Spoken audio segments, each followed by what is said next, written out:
Alright guys, DiioXiDeZ here, and today bringing you a commentary, and I'm not really going to be talking about the gameplay very much. As you could probably tell by the title, I want to talk about the 2012 prophecies and kind of things like that. Just, I know a lot of people are anxious about it, kind of scared about it, and some people just really don't care and think it's a load of shit, which yeah, it kind of is. So yeah, I want to just like clear a few things up. I've got an article up here, and it's basically explaining all of the theories of like why people believe it's going to happen and everything, and basically the skeptics of it and what is really happening. And this references have been like from like people in NASA, people in like that work for all of these big companies which are like associated with all of the theories. So let's start off with the first one.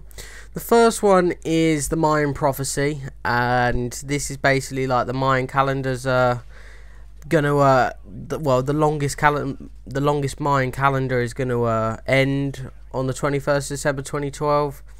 But the skeptics of it really is that there's loads of different long counts, which is the calendar. There's a lot of different formats of the calendar, and a lot of them have already ended, and a lot of them have got thousands of years to go. So it's really unreliable and things like that. Just as you could tell, there's loads of different kinds of calendars. You can't just go on one, and plus there's been previous accounts of it happening and nothing's happened. So another one is that Mayan texts are full of references to 2012. The only reference to 2012 is carved in one single monument found in somewhere in Mexico. I can't pronounce it right. So basically, there's been one reference to 2012, which, not really that significant, really. I will miss a few of these. The Aztecs and the Toltecs also knew about 2012 apparently, but apparently there's no archaeological evidence that kind of backs up the theory.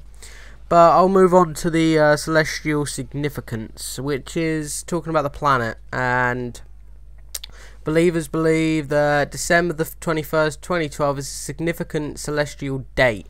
The date marks the completion of a 26,000 year celestial cycle, basically the precision of the equinox. And it's true, but such are the vast time spans involved, the completion actually occurs over 36 years, not a single day. So kind of owned there. It doesn't just happen on one day, so it takes 36 years. Another one is the galactic alignment. The winter solstice of December the 21st, 2012 is a unique moment when the equators of the Earth, the Sun and the Milky Way all fall miraculously into alignment. That's what the belief is, and actually the most precise alignment already happened in 1998. So yeah, another belief has been kind of taken out. The Earth will pass through the galactic plane. In 2012, the planet will physically move through the disk of the center of the Milky Way and pass through the other side. Apparently, the Earth is nowhere near the galactic plane. We are currently around 24 light years north of the plane. We won't cross it for about 27 million years. Yeah, that was just basically about Earth and itself. There are more. I've got one here, Cataclysm. Rogue planet Nibiru, or Eris or Planet X, is coming to destroy Earth in 2012. A rogue planet on a 3,600 year orbit is about to enter the inner solar system and visit a catastrophe upon Earth. No rogue planets have been detected in the solar system. Eris is a dwarf planet, smaller than the Moon, with an orbit of 557 years. Currently, far beyond Pluto, about 10 billion miles out. Its orbit will never bring it into the inner solar system. The closest it will come in about in 2255 is 4 billion miles. Let's think of another one. Let's not think, but let's see. An impending pole shift will tear the world apart.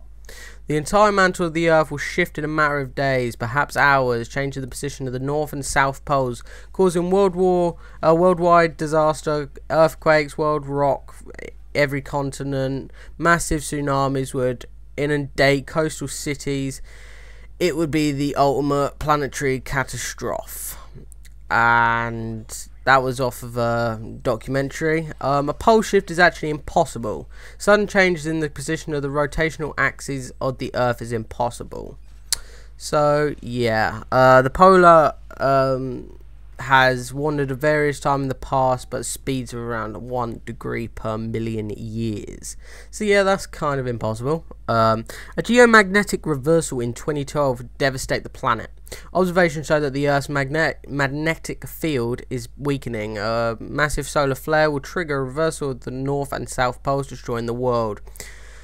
A geomagnetic reversal is unlikely and won't devastate anything. Scientists believe that the Earth is overdue for a geomagnetic reversal. The last one was 780,000 years ago. However, geomagnetic reversals take up to 5,000 years to complete, so it's kind of unlikely. Solar storms will burn the surface of the planet. If you've seen the film Knowing, you'll know then.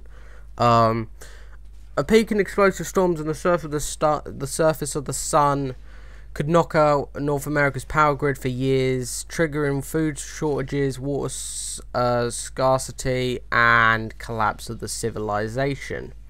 Extremely unlikely. Solar peaks occur every 11 years. NASA expects a particularly strong one in the period of 2010 to 2012.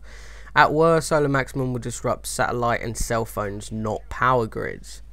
So yeah, there are a few of them. There's another one which I could just go into brief detail, which is a consciousness shift. A global consciousness shift is coming in 2012. This is basically a shift in nature of the mind and attitude of everybody is going to happen in 2012 and things like this. And basically the answer is that a global consciousness shift is always coming.